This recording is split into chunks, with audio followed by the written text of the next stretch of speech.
राम राम प्यारे साथी। कैसे हैं आप लोग? उम्मीद होगी आप लोग स्वस्थ और जिंदाबाद और जबरदस्त होंगे और अपने पेपरों की तैयारी अच्छे से कर रहे होंगे, लगे होंगे डेडिकेशन के साथ अपने मुकाम को हासिल करने के लिए। और दोस्तों, जैसा कि आप लोग जानते हैं, बच्चों, बालकों, भाई जो भी कहूँ, सब आप लोगों के लिए ही है। ओके, तो क्या कहेंगे, कुछ मुझसे बड़े हैं, कुछ मुझसे छोटे लोग हैं, तो मैं आप लोगों को कुछ भाई या दोस्त कह के पुकार सकता हूँ। ओके, तो उम्मीद करूँगा आप लोग यहाँ पे आए हैं तो कुछ ना कुछ अच्छा पढ़ने के लिए ही आए होंगे। ओके, तो आज हम लोग आप लोगों को बड़ा अच्छा सा टॉपिक आज लोग शुरू करने वाले हैं। आज टॉपिक कौन सा होने वाला है? आज का टॉपिक होने वाला अपना मध्यकालीन इतिहास। भैया, मध्यकालीन इतिहास का मतलब क्या हुआ? कि मध्यकालीन इतिहास का मतलब, उससे पहले हमें समझना पड़ेगा कि इतिहास हमने कहाँ से शुरू किया था। आप लोगों को, जैसे कि हमने इतिहास की जब शुरुआत करी थी हमने पढ़ने की, तो हमने पढ़ने की इतिहास की शुरुआत करी थी कि इतिहास की शुरुआत कितने भागों में डिवाइड करते हैं इतिहास को। तो इतिहास को हमने उस समय 3 भागों में डिवाइड किया था। 3 भाग कौन कौन से थे? एक तो था प्राचीन इतिहास, दूसरा था मध्यकालीन इतिहास और तीसरा था आधुनिक इतिहास। प्राचीन इतिहास में हम लोगों ने क्या कवर किया था? हम लोगों ने सिंधु घाटी सभ्यता, बौद्ध धर्म, जैन धर्म, बोला जाए तो कुमार गुप्त, स्कंद गुप्त, सिकंदर, ये सब चीज़ें हमने किस में कवर करी? हमने करी हैं किस में? आप कहेंगे प्राचीन इतिहास में। प्राचीन इतिहास के बाद हम धीरे धीरे आगे आए तो प्राचीन इतिहास को हमने पूरा कवर कर चुके हैं। कल की वीडियो में लास्ट वीडियो थी वो हमारी त्रिपक्षीय संघर्ष में, वहाँ तक हम लोग प्राचीन इतिहास को कवर कर चुके थे। त्रिपक्षीय संघर्ष का कैसा रहता है कि त्रिपक्षीय संघर्ष, कुछ लोग कहते हैं कि ये आधुनिक इतिहास का भाग है, कुछ लोग कहते हैं कि ये प्राचीन इतिहास का, नहीं सॉरी, कुछ लोग कहते हैं ये प्राचीन इतिहास का भाग है, तो कुछ लोग कहते हैं ये मध्यकालीन इतिहास का भाग है। बट ये दोनों में से दोनों क्या कहते हैं कि दोनों का थोड़ा थोड़ा भाग शामिल है इसके अंदर, तो हम लोग इसको ज़्यादातर मध्यकालीन इतिहास में लेते हैं। तो इसलिए हम लोगों ने प्राचीन, क्या बोला, त्रिपक्षीय संघर्ष को हम लोग मध्यकालीन इतिहास में पढ़ चुके थे। अब हम लोग धीरे धीरे कवर करके हम कहाँ तक आ चुके हैं? हम लोग आ चुके हैं मध्यकालीन इतिहास तक। मध्यकालीन इतिहास में हम लोग क्या क्या करेंगे भैया? तो मध्यकालीन इतिहास में सबसे पहले हम लोग जानेंगे कि अरब आक्रमण करेंगे। अरब लोग जो थे, भारत कैसे आए, भारत में उनका प्रवेश कैसे चालू हुआ। जैसे कि बात करें, क्या अरब ने यहाँ पे, अरब व्यक्ति जो आए, उन्होंने भारत पे कभी आक्रमण किया था? हाँ भैया, भारत पर जब वो आए तब उन्होंने आक्रमण किया। कब किया? 711 में, फिर 711 में किया, उसके बाद फिर 712 में किया। ऐसे ऐसे धीरे धीरे ये लोग भारत में आते गए और फिर आक्रमण करते गए। सारी कहानी जानेंगे कैसे कैसे इन्होंने आक्रमण किया, कैसे ये भारत में आए। तो जुड़ जाइए चैनल के साथ और लाइक शेयर सब्सक्राइब कर दीजिए और अपने दोस्तों के पास भेज दीजिए। फिर आते हैं अपने टॉपिक की ओर। टॉपिक आज का अपना बेहतरीन सा टॉपिक होने वाला। इसके बाद से आप लोग नहीं कहेंगे भैया मध्यकालीन इतिहास मुझे समझ नहीं आता, अकबर कौन था, बाबर कौन था, हुमायूं कौन है, या कहेंगे गजनी कौन है, ओके, MBK कौन है, मोहम्मद बिन तुगलक कौन है, नहीं समझोगे। तो आप ये सब समझ जाओगे जब आप यहाँ से पढ़ना शुरू करोगे। अगर अभी तक आपको नहीं समझ में आता था, कोई बात नहीं, अब हमसे जुड़ चुके हो, आप रोजगार सारथी परिवार से जुड़ चुके हो। रोजगार सारथी परिवार आपको सिखा के रहेगा। ओके दोस्त, तो आ जाइए चैनल के साथ जुड़ जाइए। अब हम लोग अपना नया टॉपिक शुरू करेंगे। हम भाग, जैसे कि बात करें इतिहास को हम लोग कितने भाग में डिवाइड किया था?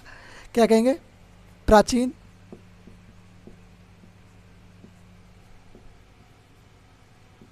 मध्यकालीन और आधुनिक।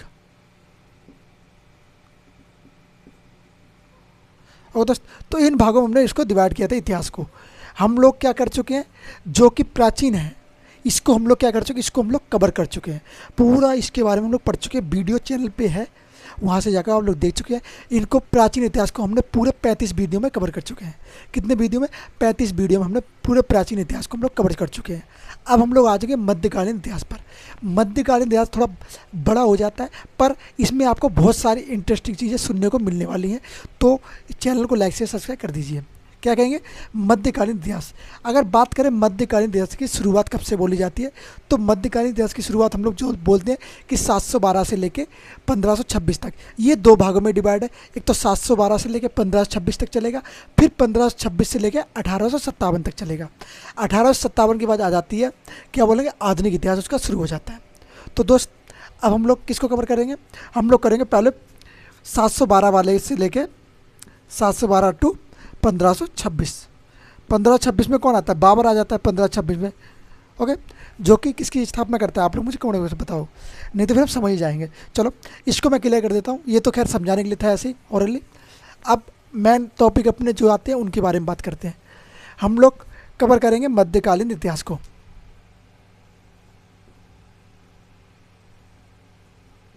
मध्यकालीन इतिहास। हम लोग इस वीडियो में क्या कवर करेंगे? हम लोग इस वीडियो में कवर करेंगे मध्यकालीन इतिहास की शुरुआत, क्योंकि इसमें एक वीडियो में मध्यकालीन इतिहास पूरा कवर नहीं हो सकता भाई, क्योंकि इसके लिए बड़ा लंबा प्रोसेस, चीज़ें ज़्यादा है। आप लोग कहेंगे भैया इसमें आप इतना ज़्यादा क्यों बता रहे हो? पहली वीडियो मध्यकालीन इतिहास की, तो इसमें थोड़ा ज़्यादा बताना पड़ेगा। उसके बाद हम लोग फिर मैं सिर्फ टॉपिक पे बात किया करेंगे, ज़्यादा कुछ नहीं, सिर्फ टॉपिक के ऊपर बात किया करेंगे। यहाँ पर थोड़ा समझाना जरूरी कि हम लोग कर क्या रहे हैं। अगर यही पता नहीं चलेगा कि हम लोग कर क्या रहे हैं तो फिर कैसे समझोगे भाई? ओके, तो क्या कहेंगे 1712 से लेकर 1526 तक। 26 क्या कहेंगे? 26 AD। ओके, 1526 AD, ना कि BC। BC हम लोग प्राचीन इतिहास से पढ़ चुके हैं। ओके दोस्त, अब हम लोग बात करते हैं मध्यकालीन इतिहास में भी क्या बात हुई है कि मध्यकालीन इतिहास जब चल रहा था उस समय क्या हुआ, एक अरब आक्रमण आए। क्या बोलेंगे? अरब आक्रमण। ओके, क्या हुआ? भारत पर प्रथम का आक्रमण किसने किया? तो आप कहेंगे भारत पर प्रथम आक्रमण, भारत पर प्रथम आक्रमण, विदेशी आक्रमण क्या कहेंगे? आक्रमण किसने किया? वो किया अरब ने, अरब आक्रमण किया।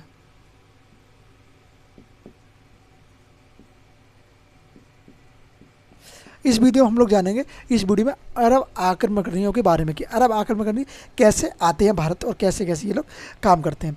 अब भैया बात करते हैं ये अरब जो आक्रमणकारी हैं इनके बारे में जानकारी कहाँ से मिलती है कि भैया 712 में अरब आक्रमणकारी भारत आए और इन्होंने भारत पर हमला किया।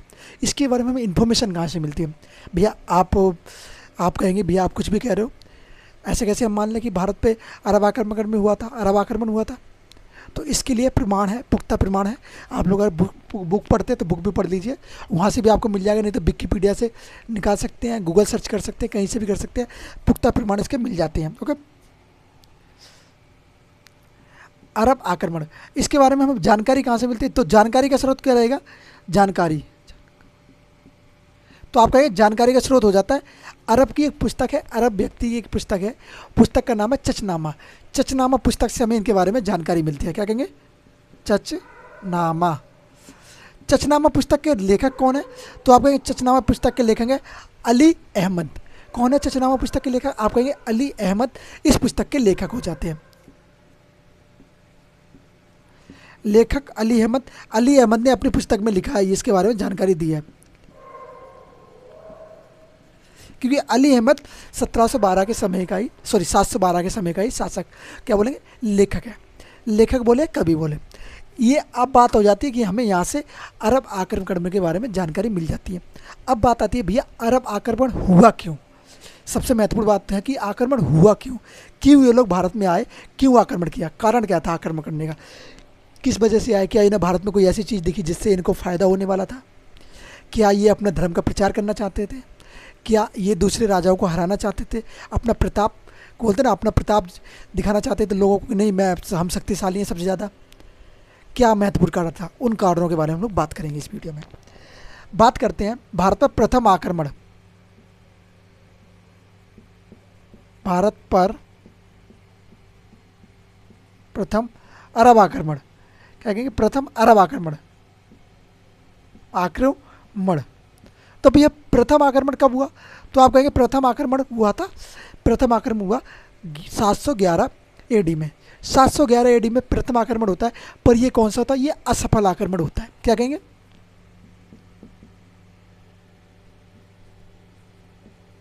पहला अरब आक्रमण,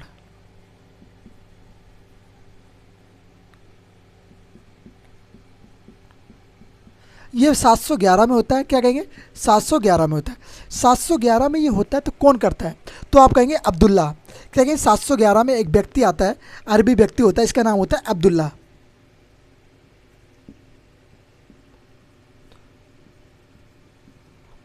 अब्दुल्ला जो होता है भारत पर आक्रमण करता है प्रथम, पर अब्दुल्ला इस आक्रमण में असफल हो जाता है। क्या कहेंगे? इसमें ये असफल हुआ, भारत पर अपना शासन नहीं कर सका, तो ये असफल हो गया। फिर उसके बाद ये उसी समय क्या कहेंगे? उसके बाद दूसरा आक्रमण हुआ। कब कहेंगे? दूसरा अरब आक्रमण इसी समय पे हुआ। 711 में एक और वहाँ से चले आए अरब से आते हुए कि नहीं अब हम जाते हैं भारत पे, हम जीतेंगे भारत को। तो फिर एक महाशय आए, तो महाशय का नाम क्या था? आप कहेंगे बुंदेल। इन महाशय का नाम क्या है? बुंदेल। और इन महाशय को भी अपनी मुक्की खानी पड़ी। मुक्की खाने का मतलब कि ये इनको भी हार के भारत से जाना पड़ा। हार के ये भारत से चले जाते हैं। ये आक्रमण कैसा हुआ? ये भी आक्रमण असफल रहा। ओके दोस्त, तो जब ये आक्रमण असफल हो गया तो फिर भैया क्या हुआ कि अरब फिर आएंगे क्या? सॉरी, क्या कहेंगे कि अरब व्यक्ति फिर आएंगे क्या आक्रमण करने? हाँ, अरब व्यक्ति फिर आते हैं भारत पर आक्रमण करने। फिर आते हैं वो कब? उसके एक वर्ष बाद, 711 के एक वर्ष बाद 712 में। 712 में क्यों आते हैं, क्या कारण रहता है, उसके बारे में हम लोग आगे जानेंगे। पहले जान लेते कि आए तो ये सफल रहा कि असफल रहा। तो ये लोग 711 में फिर आए, 712 में, सॉरी मैं 11 बोल रहा हूँ, 712 में। हम लोग कहेंगे 712 में जो व्यक्ति आया वो कौन था? मोहम्मद बिन कासिम। मोहम्मद बिन कासिम, इसको हम शॉर्ट फॉर्म में क्या बोल सकते हैं? इसको हम शॉर्ट फॉर्म में बोलते हैं MBK। मोहम्मद बिन कासिम, शॉर्ट फॉर्म इसकी MBK रहती है। तो ये भैया भारत पर आया क्यों था, क्यों इसने भारत पर आक्रमण किए? तो आक्रमण करने का कारण क्या था? देखो, पहला आक्रमण हुआ, असफल रहा। दूसरा आक्रमण हुआ, असफल रहा। पहला आक्रमण किसने किया? अब्दुल्ला ने। ओके, उसके बाद बुंदेल आया। उसके बाद कौन आया? उसके बाद आया मोहम्मद बिन कासिम, MBK जब आया तो MBK आने का कारण क्या था? उसके कारण बारे में जानते हैं कि कारण क्यों हुई, शुरुआत क्यों करी इसने। तो थोड़ा बात यहीं पे जान लेते हैं। तीसरा जो युद्ध था, तीसरी बार जब जो आए तो शुरुआत क्यों हुई उनकी?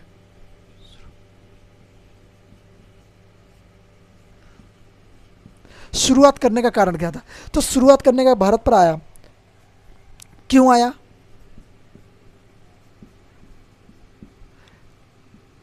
क्या कारण था? क्या कहेंगे? आया क्यों और क्या कारण था? अब इन आया और कारण के बारे में हम लोग आगे जानते हैं। पहले इसको क्लियर करते हैं, फिर और इस चीज़ के बारे में विस्तार से बातें करते हैं। ओके दोस्त, हम पढ़ रहे हैं मध्यकालीन इतिहास। किसी भाई को कोई डाउट नहीं होना चाहिए मध्यकालीन इतिहास में।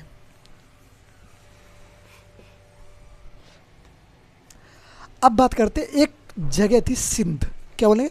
सिंध। सिंध प्रांत एक जगह थी। सिंध में क्या था? सिंध का राजा था दाहिर। सिंध, सिंध एक जगह का नाम है। सिंध का राजा था दाहिर। सिंध का राजा कौन था? आप कहेंगे दाहिर। ये सारी कहानी ना दाहिर से शुरुआत होती है और दाहिर पर ही ख़त्म हो जाएगी। क्या कहेंगे? दाहिर। दाहिर जो था यहाँ का राजा था। क्या कहेंगे? राजा। राजा। ओके, और क्या होता है? ये जो मोहम्मद बिन कासिम है, ये किसका सिपाही था, या बोले किसका राज्यपाल था, या किसने इसको भेजा था, क्यों भेजा था, कारण क्या था भेजने का? अब बात करते हैं सबसे महत्वपूर्ण कारण के बारे में। कारण क्या था ना, क्या कहेंगे? कारण क्या था? आप बात करते हैं, अरब का एक व्यक्ति था, अरब का एक राजा था, अरब का राजा अल हजाज। क्या कहेंगे? अल हजाज। अल हजाज था। अल हजाज अरब का राजा था और अरब के राजा का ही ये सेनापति था। कौन? मोहम्मद बिन कासिम। क्या बोलेंगे? इसका सेनापति था। सेनापति कौन था? तो आप कहेंगे MBK, मोहम्मद बिन कासिम इसका ही सेनापति था। अब मोहम्मद बिन कासिम को भेजने का कारण क्या था, वो बात करते हैं। देखो, ये था अरब। अरब के जब जहाज़ भारत में आते थे तो इन लोगों ने क्या विचार बनाया था? इन लोगों ने बनाया था कि हम लोग दुनिया को जीतने की कोशिश करते हैं, लड़ाई कर करके दुनिया को जीतते हैं। जब ये दुनिया को जीतते जीतते आगे आ रहे थे तो ये भारत में आने की कोशिश करते हैं। तो भारत में जब आते हैं तो भारत में इनके जो जहाज़ हैं, जहाज़ इनके आते हैं समुद्री बेड़े से यहाँ पर। किसके? राजा दाहिर के यहाँ पर आते हैं। तो राजा दाहिर के यहाँ पर एक बंदरगाह पड़ता था। बंदरगाह कौन सा था? देवल बंदरगाह। क्या कहेंगे? यहाँ पर राजा दाहिर, ये कौन था? ये ब्राह्मण था। ब्राह्मण था। ओके दोस्त, ब्राह्मण था। इसकी राजधानी कौन सी थी? तो इसने अपनी राजधानी कौन सी बनाई?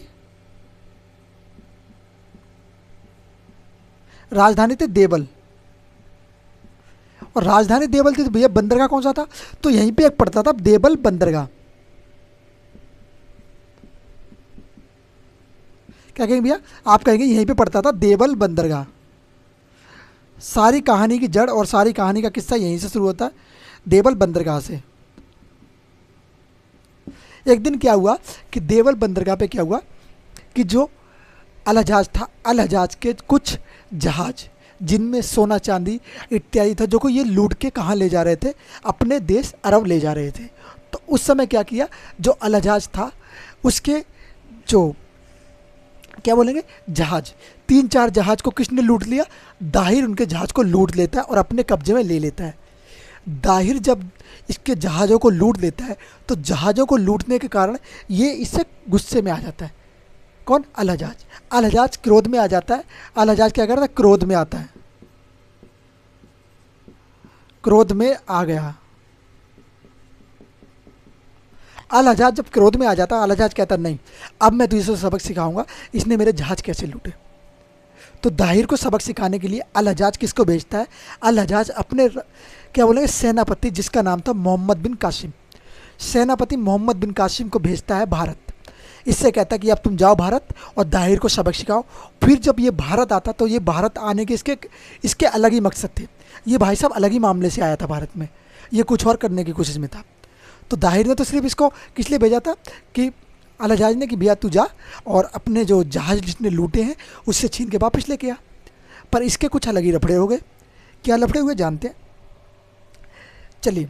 ओके, क्या कहेंगे, जब ये MBK क्या कहेंगे, MBK भारत आया, भारत आया तो इसने क्या किया, जब ये भारत आया तो भारत में इसने युद्ध किया, भारत में जब आया तो इसने युद्ध किया।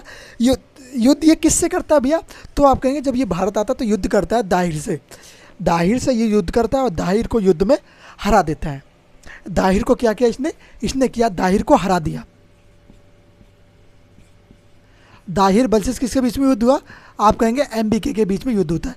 तो ये इसमें कौन जीतता है, MBK जीत जाता है, दाहिर इसमें हार जाता है। दाहिर जब हार जाता है तो MBK क्या करता है, MBK जो है वो क्या करता है, दाहिर की 2 पुत्री होती हैं जिनका नाम होता है निर्मला देवी, और दाहिर जब इस युद्ध हार जाता है तो क्या करता है कि इसकी हत्या कर देता है MBK इसको मार देता है। जब इसको मार देता है तो इस युद्ध को हम लोग किस नाम से जानते हैं, जब इनके बीच में युद्ध हुआ तो इस युद्ध को नाम क्या दिया गया, इस युद्ध को आप कहेंगे युद्ध का नाम दिया गया रावारा युद्ध। रावारा युद्ध इसको कहा जाता है। क्या कहेंगे, ध्यान रख लेना भाई, पेपर में पॉइंट ऑफ व्यू से बहुत इंपॉर्टेंट प्रश्न बन जाता है कि बताओ कि MBK और दाहिर के बीच में कौन सा युद्ध हुआ था। तो आप कहेंगे रावारा युद्ध हुआ। कहाँ पे हुआ, देवल बंदरगाह पे हुआ। ओके दोस्त, तो देवल बंदरगाह पे ये युद्ध हो जाता है। अब बात आई क्या, अब यहाँ पे बात आती है कि दाहिर की क्या हुई, दाहिर की 2 पुत्री थी, इसकी क्या हुई, 2 पुत्री थी। मैं इसको यार चलो क्लियर करके फिर बताता हूँ, यहाँ पे ये ज़्यादा जगह घेर है ना इसलिए। चले, क्या कहेंगे, दाहिर की 2 पुत्री थी, पुत्री का नाम था निर्मला देवी और सूर्य देवी। क्या पुत्री का नाम था, निर्मला देवी और सूर्य देवी। इन दोनों को क्या करता है मोहम्मद बिन कासिम, उनको पकड़कर क्या करता है अरब के खलीफाओं को दे देता है। क्या करता है, अरब के खलीफाओं को दे देता है। चलिए, दाहिर की पुत्री, क्या कहेंगे, दाहिर की 2 पुत्री होती है, क्या नाम होता है, निर्मला देवी एवं सूर्या देवी। तो ये 2 दाहिर की 2 पुत्री थी। इन दोनों को क्या करता है, ये जो MBK क्या करता है, MBK जो है इनको पकड़कर कहाँ भेज देता है, इनको पकड़कर भेज देता है अरब, किसके पास, अरब के खलीफाओं के पास। ये खलीफाओं को भेंट में इनको देता है। क्या करता है, यह इन्हें अरब भेज देता है। किसके पास भेजता है, तो आप कहेंगे खलीफाओं के पास,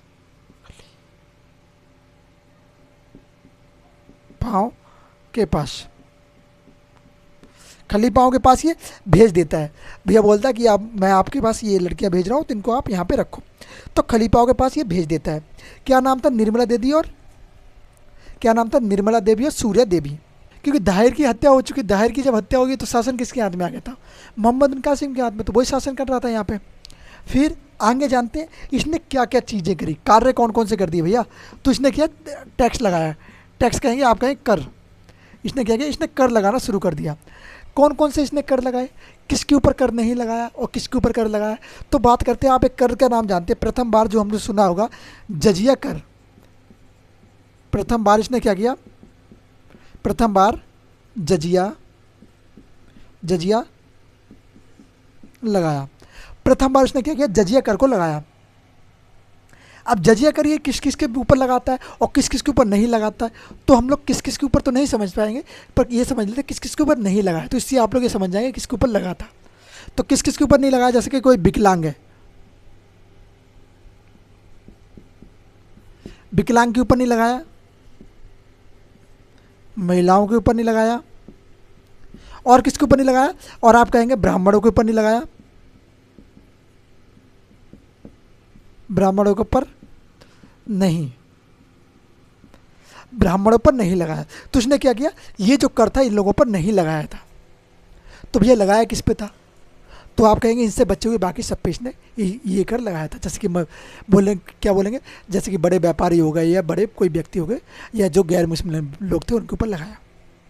बहुत से लोगों पर इसने कर लगाया था, लगा देता जजिया कर। हम लोग बात करेंगे जब आगे जानेंगे, जब हम लोग मुगल वंश में पढ़ेंगे, तो मुगल वंश में फिरोज शाह तुगलक एक शासक होता है जो क्या करता है, इस जजिया कर को किस पे लगा देता, ब्राह्मणों पर भी ये जजिया कर को दोबारा से लगा देता है।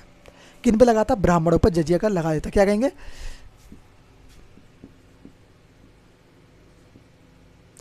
FST, क्या बोलेंगे, FST, जिसको हम कहते हैं फिरोज शाह तुगलक। FST, FST ने ब्राह्मणों पर जजिया लगाया था। कौन सा कर लगा दिया भैया, जजिया कर ब्राह्मणों पर इसने लगाया था। जब हम FST को पढ़ेंगे तो उसके बारे में जानेंगे। यहाँ पे सिर्फ इतना जान लो कि इसने भी दोबारा इसको लगाने की कोशिश करी पर पूरी तरीके से नहीं लगा पाया था। अब हम लोग बात करते हैं इसके उद्देश्य के बारे में कि भैया जब ये मोहम्मद बिन कासिम जो है भारत आया था तो इसका उद्देश्य क्या था, महत्वपूर्ण उद्देश्य क्या था। भैया कोई ना कोई व्यक्ति अगर कहीं आएगा तो उसका कोई ना कोई उद्देश्य रहता है। जैसे कि आपका उद्देश्य क्या है, आपका उद्देश्य है पढ़ना और वर्दी लेना, पढ़ना और वर्दी लेना। तो ऐसे ही किसी न किसी हर व्यक्ति का कोई ना कोई उद्देश्य होता है। तो इसका क्या उद्देश्य था भारत आने का, वो चीज़ जानते हैं।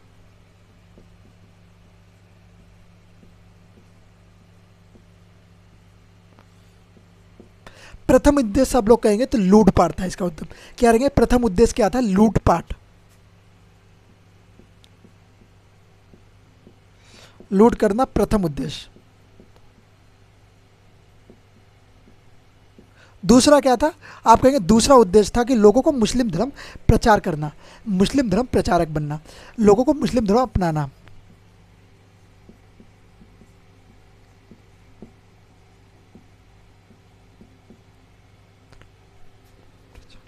मुस्लिम धर्म का इसका प्रचार करने का महत्वपूर्ण दूसरा कारण था।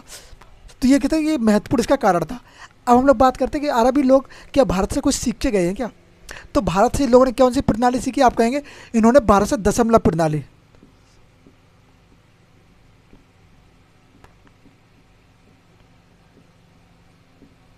कौन सी प्रणाली सीखी, तो आप कहेंगे इन्होंने भारत से दशमलव प्रणाली सीखते हैं। कौन सीखते हैं, तो भैया आप कहेंगे ये होते हैं कौन व्यक्ति, अरबी व्यक्ति।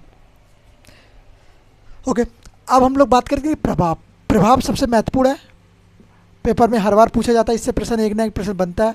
या GD ले लो, MTS ले लो, यूपी पुलिस ले लो, या बिहार पुलिस ले लो, या झारखंड पुलिस ले लो, या हरियाणा पुलिस ले लो, या दिल्ली पुलिस ले लो, या कोई भी वनडे एग्ज़ाम ले लो, जैसे कि बोले CISF, BSF या अन्य कोई एग्ज़ाम, सब में वनडे प्रश्न पूछे जाते हैं।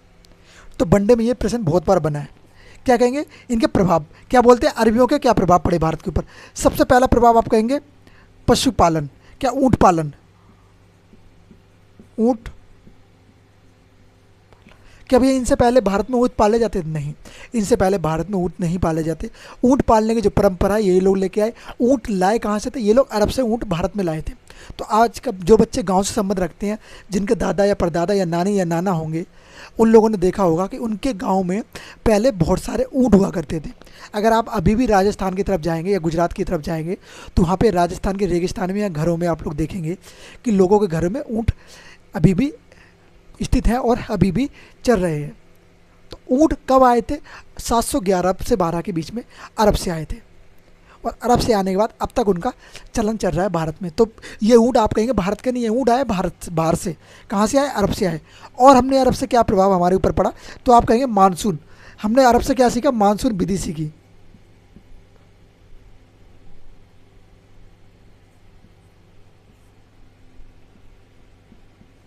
मानसून का ज्ञान जो है हमने किससे सीखा?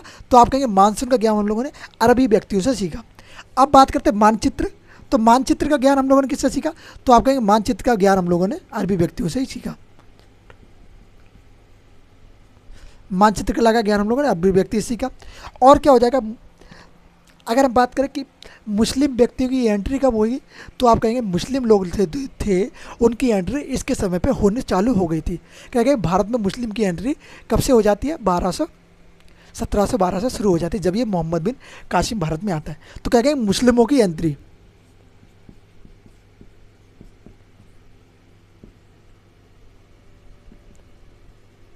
और आज देख लो, सब भाई भाई की तरह रह रहे हैं, कोई दिक्कत नहीं है, सारे अच्छे से रह रहे हैं। ओके, क्या कहेंगे? मुस्लिमों की एंट्री होगी। अब क्या हुआ? अब आप लोगों ने एक सुना होगा अरबी घोड़ा। तो अरबी घोड़ा कहाँ से आया था? तो आप कहेंगे अरबी घोड़ा भी यहीं से आया था। क्या कहेंगे?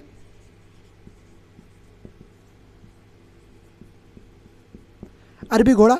अरबी घोड़ा का प्रचलन इन लोगों ने लाया। और क्या चीज़ें लाई? आप कहेंगे खजूर। आप लोग सुनते हैं ना खजूर, खजूर की खेती। अगर हम बात करें खजूर की खेती के बारे में हम लोग कहाँ से जानते हैं? तो हम लोगों ने खजूर की खेती करना किससे सीखा है? तो आप कहेंगे अरबी व्यक्तियों से हम लोगों ने सीखा है। ऐसा नहीं है कि हम लोगों ने इनसे बहुत कुछ सीखा है, नहीं सीखा है, हम लोगों ने इनसे बहुत कुछ सीखा है। और ऐसा भी नहीं है कि हम लोगों ने इनको कुछ दिया नहीं है, ये लोग हमसे ही बहुत कुछ लेके गए हैं। हमारे यहाँ से सोना चांदी लेके गए, हमारे यहाँ से लोग लेके गए, यहाँ से हमारे जानकारी एकत्रित करके गए, यहाँ से हमारे दशमलव प्रणाली सीख के गए।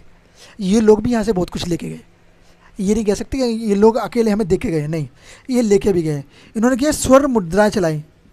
एक मुद्रा होती है, कौन सी मुद्रा होती है? स्वर्ण मुद्रा, स्वर्ण सिक्के।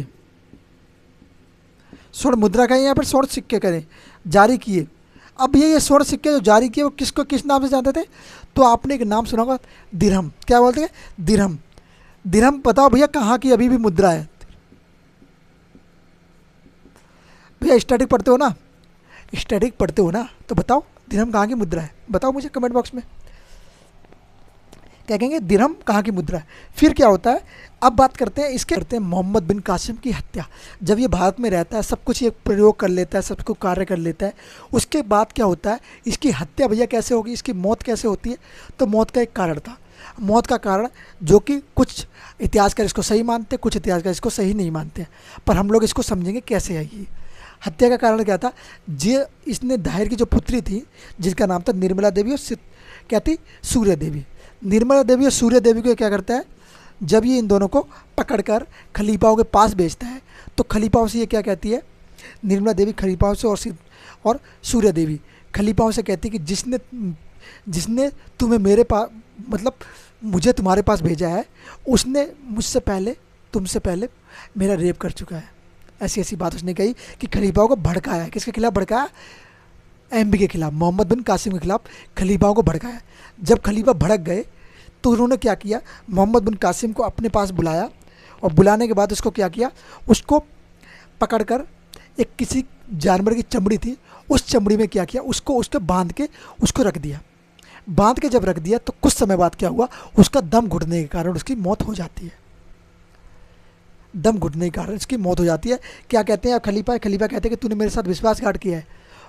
फिर ऐसे वो चीन होते हैं। पर बाद में खलीफा को पता चलता है कि ये लड़कियां जो थीं वो झूठ बोल रही थी। अब मोहम्मद बिन कासिम ने ऐसा कुछ नहीं किया था, इन लड़कियों का रेप वगैरह नहीं किया था। जब ये बात उनको पता चलती है तो वो क्या करते हैं? निर्मला देवी और सूर्य देवी की भी हत्या कर देते हैं खलीफा। ओके, क्योंकि खलीफाओं का ये प्यारा था, कौन? मोहम्मद बिन कासिम। और जब प्यारे व्यक्ति की हत्या करवा देता है कोई, तो उसके समझ सकते हो आप लोग कितना दुख होता है दूसरे को। पर उसने भैया कोई अच्छा कार्य नहीं किया था। भारत आके भारत की लड़कियों को ले जाके बाहर ले गया था, समझे? इसके साथ तो ऐसे ही होना चाहिए था। दूसरी स्टोरी बनती है कि एक स्टोरी तो ये होगी कि इसकी मौत की, दूसरी स्टोरी बनती है कि खलीफाओं ने किसी कारणवश इसका गुस्सा थे तो खलीफाओं ने क्या किया, इसको बुलाया और फांसी पर लटका के इसकी आत्महत्या कर देते हैं। ये दूसरी कारण थी, पर पहली वाली फैक्चुअल लगती है तो उसको ज़्यादातर इतिहासकार उसको मानते हैं। क्या कहेंगे, जब भारत से जब भारत से जाता है तो अपना क्या बोलेंगे, अपना राज्यपाल अब ये जब भारत से जाता है राज्यपाल किसे नियुक्त करता है, तो आपका राज्यपाल जो नियुक्त करता है वो करता है जुनैद को अपना राज्यपाल नियुक्त करता है।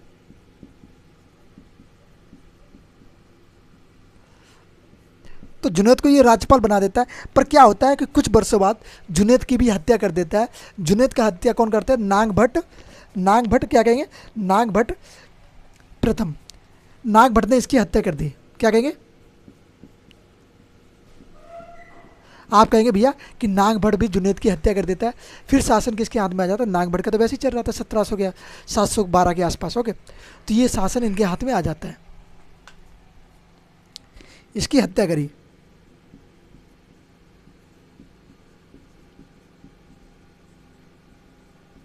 अगर दोस्त, तो यहाँ तक किसी भाई को कोई डाउट? आज हम लोगों ने कवर किया क्या अरबी व्यक्ति भारत कैसे प्रवेश किए। नेक्स्ट वीडियो में हम लोग क्या कवर करेंगे, नेक्स्ट वीडियो हम लोग कवर करेंगे गजनी वंश, या बोलें कि गजनवी वंश, या फिर बोले तुर्क वंश, या बोले तुर्कियों का आक्रमण। तो तुर्कियों का आक्रमण कैसे भारत पर हुआ, कैसे तुर्की भारत में आए, कैसे उन्होंने प्रवेश किया, किस कारण बस भारत में आए थे, क्यों आने का कारण क्या था उनका भारत में आने का, तो सारी चीज़ें जानेंगे। कैसे जयपाल और गजनवी के पिता के बीच में लड़ाई होती है, तो बस सब बातें जानेंगे नेक्स्ट वीडियो में। अगर ये सब जानना चाहते हो, अगर इन सब बातों को जानना चाहते हो, तो एक बार एक काम कर देना। क्या कर देना, आपको करना है लाइक शेयर सब्सक्राइब कर दो, चैनल को लाइक कर दो और दोस्तों के पास शेयर कर दो। 3 काम तो होते हैं भाई, लाइक करना, सब्सक्राइब करना, दोस्तों के पास शेयर करना, अगर कोई डाउट बचे तो कमेंट करना। 4 काम रहते हैं, कर सकते हो आप लोग, बड़े डेडिकेटेड बच्चे हो आप लोग, दिल लगा के पढ़ते हो आप लोग, तो एक काम ये भी कर दिया करो। मैं ये नहीं कहता कि वीडियो को जब आप पढ़ते हो उस समय किया करो, पढ़ने के बाद कर दिया करो, पढ़ने से पहले लाइक शेयर सब्सक्राइब कर दिया करो। उसके बाद आप लोग पढ़ते रहो करो लगातार, कुछ मत करो, सिर्फ पढ़ाई पे फोकस करो। मैं ये नहीं चाहता कि आप डिस्टर्ब होना मेरा काम नहीं है, डिस्टर्ब करना हमारा काम नहीं है, आपको पढ़ाना हमारा काम है। ओके, पढ़ना आपका काम है। ओके दोस्त, उम्मीद करूँगा जो हमने आज मध्यकालीन इतिहास की शुरुआत के बारे में बात करी कि मध्यकालीन इतिहास की शुरुआत कैसे होती है, कौन कौन आते हैं, अरबी व्यक्ति भारत में कैसे प्रवेश करते हैं, ये सब चीज़ें आप लोगों के दिमाग में फिट बैठ गई होंगी। क्या बोलेंगे, सबकॉन्शियस माइंड में, हर समय बात करता हूँ आपके सबकॉन्शियस माइंड की। सबकॉन्शियस माइंड में, दिमाग में अगर चीज़ें जो एक बार प्रवेश कर जाती है और आपको 2-3 बार उनको रिवाइज कर लेते हो आप लोग, तो वो आपको सालों महीनों तक आपके दिमाग में फिट रहती हैं। उनको भूलना थोड़ा मुश्किल हो जाता है बाकी चीज़ों के मुकाबले। उम्मीद करूंगा जो चीज़ समझ में आई होगी तो लाइक शेयर सब्सक्राइब, ओके, और दोस्तों के पास शेयर करिए और पढ़ाई में लगे रहिए अपने डेडिकेशन के साथ, क्योंकि सपना आपका है, साकार आपको करना है। माँ बाप राह देख रहे हैं आपकी वर्दी का, तो आपको वर्दी लानी होगी। ओके, मिलते हैं नेक्स्ट वीडियो में। जय हिंद, जय भारत।